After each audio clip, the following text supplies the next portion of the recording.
Hi guys, hello everyone. This is Punya here and I am welcoming you to my YouTube channel, that is PM Biology.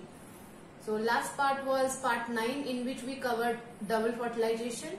So you can just click on the I button which is there on the YouTube link screen. If you can click on that and you can get the details of it. So today it is the last part of this chapter, that is we are talking about part 10 and it's post-fertilization events. So we have come across the topic, that is the last part of this chapter, that is post-fertilization events. First we need to know what is the definition of it. So let's go for it. Events that take place after fertilization. We have just got this in part 9, that is the fertilized embryo sac showing zygote and pen. So that this was the last of the fertilization. So we got two products. One is zygote and the other is pen. So what are happening, or the future of zygote and pen is coming under the post-fertilization events. That means events that are taking place after fertilization. We know that we got two products, that is pen and one is zygote. But what after that? So that we are going to study under this heading. Post-fertilization events are divided into 4 sections.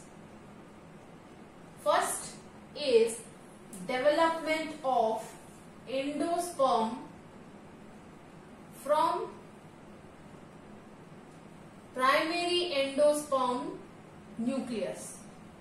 Second is development of embryo from zygote. Third, development of fruit from ovary. And finally, seed from ovule. So these are the 4 topics which we are going to cover in this post-fertilization events. So first let's start with the first of it, that is pen. How we got pen? One male gamete fused with 2 polar nuclei giving a triploid tissue, that is primary endosperm nucleus. So we have got this. But what is the future of this primary endosperm nucleus? So first we are talking about the first post-fertilization event, which is very important, that is development of endosperm from pen. So we have already known how this pen has arisen. Pen is a product of triple fusion. That means pen is a triploid product. The ploidy of pen is 3N. N is number of chromosomes. So this endosperm development is taking place by 2 modes. One is a free nuclear mode and the other is cellular mode. The picture which is shown here now is for free nuclear endospermic development. So let's see. So we have taken this. This is a cell and this is the portion which would be providing, these are the tissues which would be providing nutrition to the developing cells inside it. Okay. And this cell, this is a free nuclei, this is dividing. So one nuclei is dividing into 2, 2 to 4 and 4 to many. So here we can say too many nuclear divisions has taken place and we have got too much of nuclei. This final product with so many nuclei with individuality cells are there. This was one cell, this was one cell. So division is taking place and we are getting free nuclear. Too many nuclei we are getting. So this is your free nuclear endosperm. Simple thing. one nuclei will be dividing into 2, 2 to 4. So the ratio would be multiplying. So we can say 2 to the power n divisions would be taking place, and we will be getting multiple of nuclei in it. So free nuclear means nucleus would be more in this particular division for the development of endosperm. This is nothing. The same we have taken the pen. From pen, this is your primary endosperm nucleus. So it is having only one nuclei, but successive divisions are taking place and we are getting endosperm, that is the first event which is taking place, or the first product or the future of pen, we can say. What is it? It's endosperm. We talked about the mode of development of endosperm. First, that is free nuclear endospermic development, and this pen is going for successive divisions and giving rise to endosperm.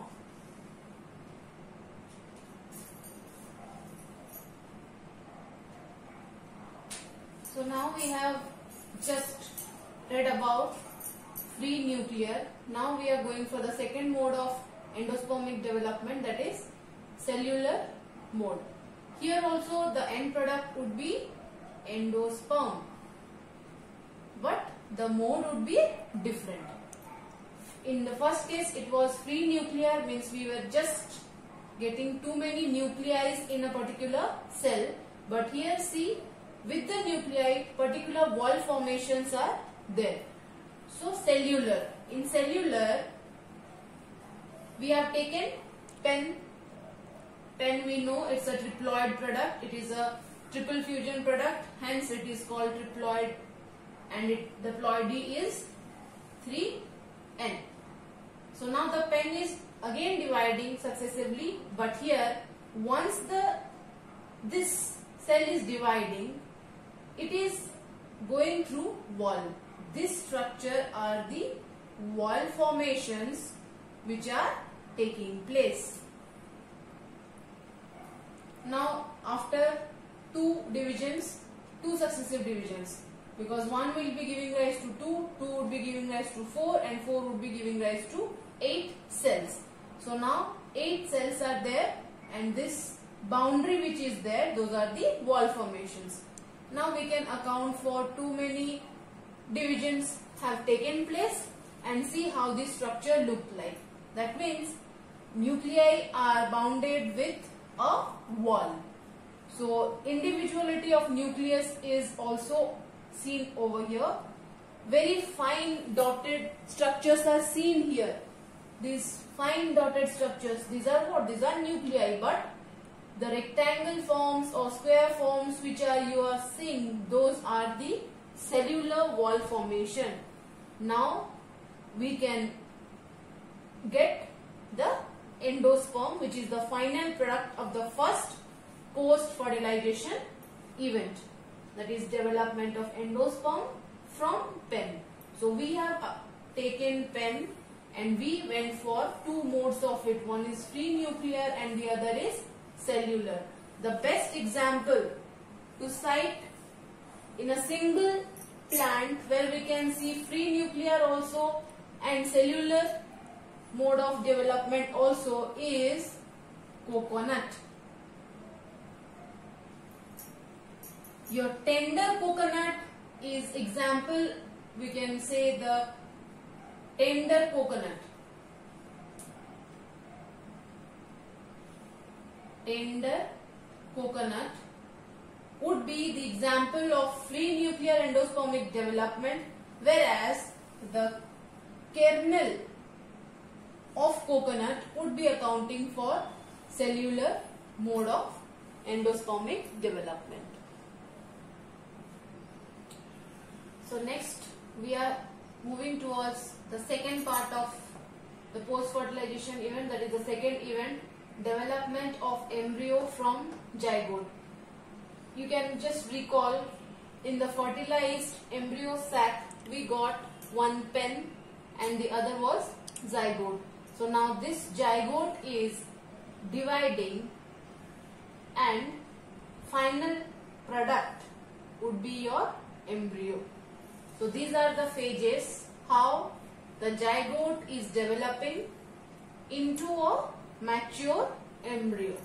Let's see. So zygote undergoes division, first giving rise to two cells, that is called suspension. Next, again these cells are dividing and giving rise to this structure, that is globular one. Next, few steps are there, but it's not given in your NCERT. So just remember, first zygote stage, then suspensor stage, globular stage. According to the shape, the name has been given. This is heart-shaped embryo, and finally, after successive division, we are getting a mature embryo.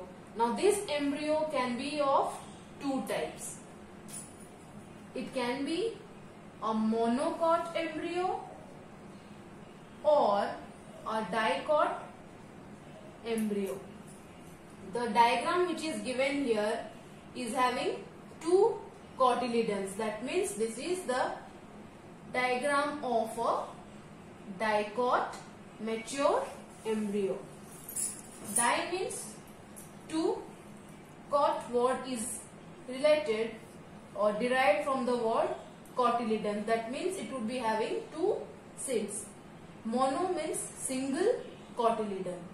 So depending on the types of embryo, it can be of two types, monocot and dicot. One cotyledon, it's monocotyledon. If two cotyledons are there, then it is dicotyledons. Just remember, zygote undergoes successive divisions, giving rise to different forms of the developing embryo, giving rise to a mature embryo. This mature embryo is again of two types. It can be containing one cotyledon, that is monocot, or two cotyledons, that is dicot.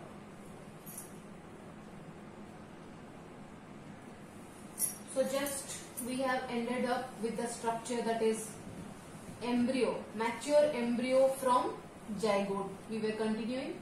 So now I have mentioned here, told already, that there are two types of embryo found. One is dicot embryo and the other is monocot embryo. Monocot means a single cotyledon would be there. So see, this is a single unit.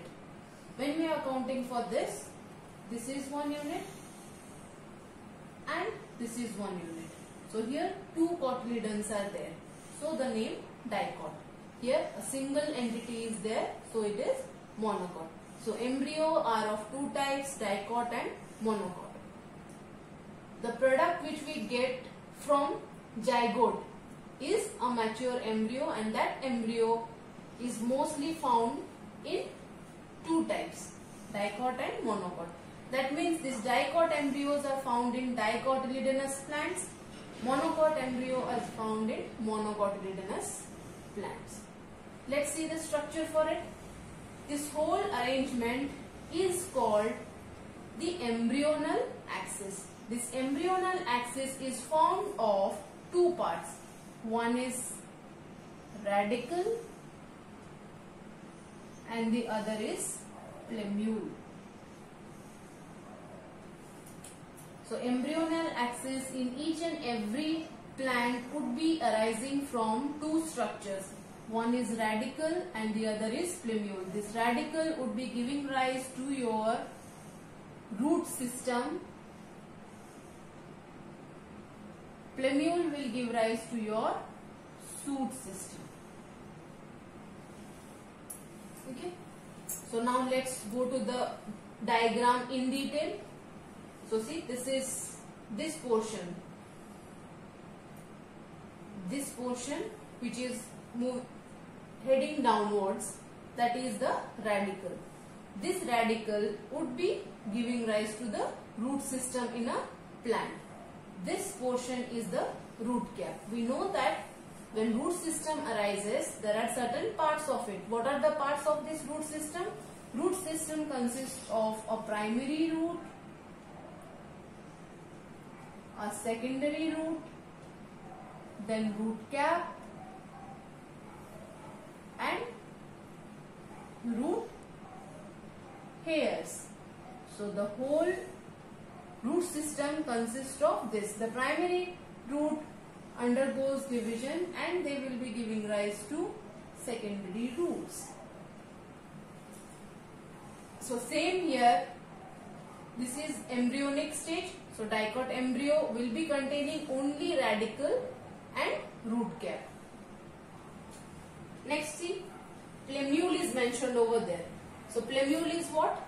It would be giving rise to the shoot system. Shoot system means a plant would be bearing flower, stem, root, fruits, etc.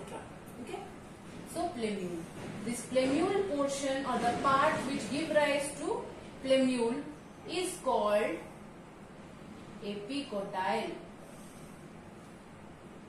And the part which will be giving rise to the radicle is called hypocotyle. Hypo means towards the ground. Epi means above. So the above part, when we are taking for a account for a plant, suppose this is the root and this is the shoot. So the part which would be helping in development of the root system is called your hypocotyle, and the portion which would be helping in development of the upper part of the plant, that is your epicotyle. So these are the structures and the words are clear for it. I hope so. Next we can go for the monocot embryo. Monocot embryo is best studied in grasses family. That means monocot, when we are talking of, we are thinking about grasses. So it's a specific features of grass family for having this scutellum and epiblast. The portion which is left out, apart from this radicle, the left out portion would be called your epiblast. After development of radicle, certain part would be left which will not give rise to your shoot, neither it will give rise to your root. That part is your epiblast. This small needle-like projection. Scutellum is this structure. It's just most common to the grass family. In rest of the things or rest of the monocot embryos, we will not be getting it. Next, same, see, radicle is there, and yes, this shoot apex is there. So shoot apex means plumule. Two new terms are there here, that is, one is coleoptile and the coleorhiza. Like here in dicot it was hypocotyle and epicotyle. Here we can talk about the portion which is giving rise to the radicle or the root system is called coleorhiza. Rhiza means roots. And the portion which is helping in the development of the shoot apex is your coleoptile.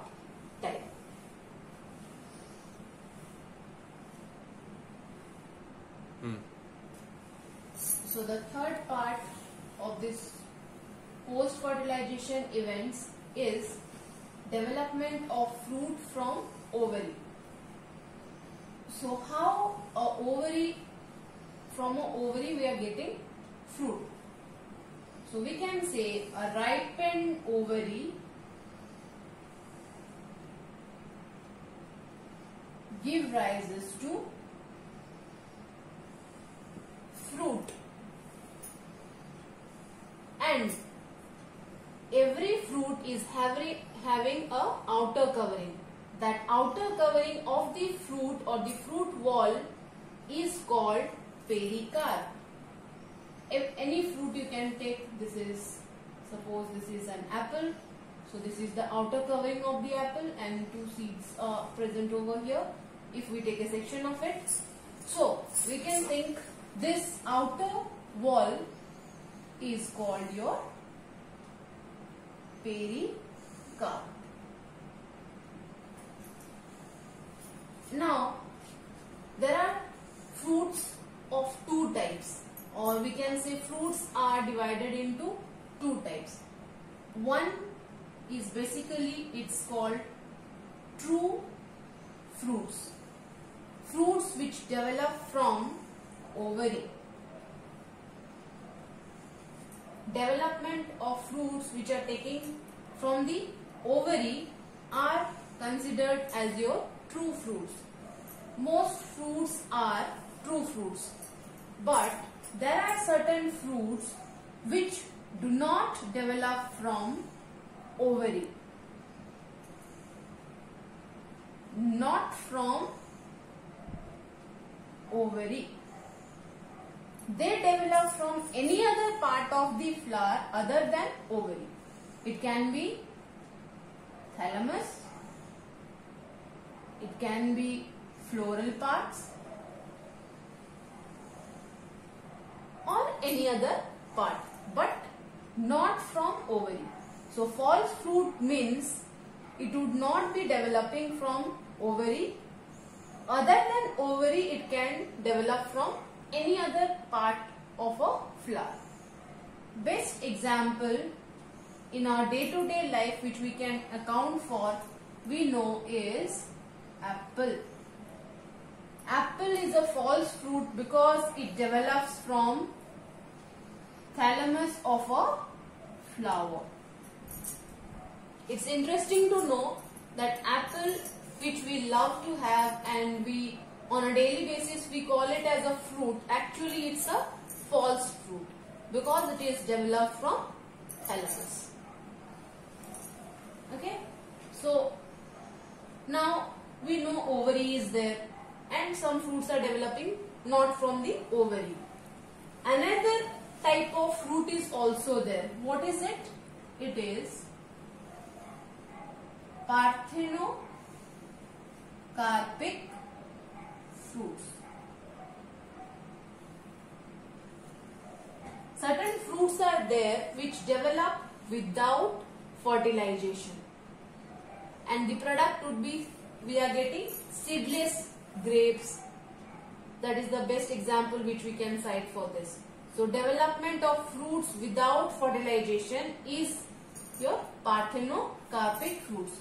So what we can say? Without fertilization.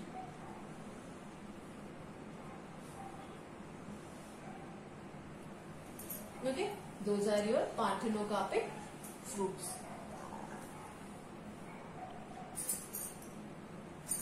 So when we are talking about fruit from ovary, development of fruit from ovary, we need to know more two definitions because it is associated with this ovary and fertilization.